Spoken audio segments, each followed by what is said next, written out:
Всем привет! Смотрите, такая фишка, короче, бывает не работает джойстик на дальнем расстоянии. То есть, допустим, возле приставки работает нормально, да, а мы отходим на метр или на больше, то есть он сразу отключается, появляется сообщение, что типа отключен там контролер.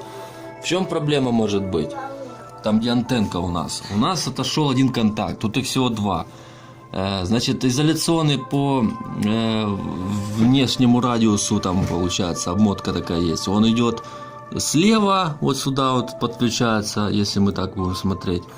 А тот, который посередине, он справа. То есть вы просто берете, отпаиваете, зачищаете и припаиваете. И все.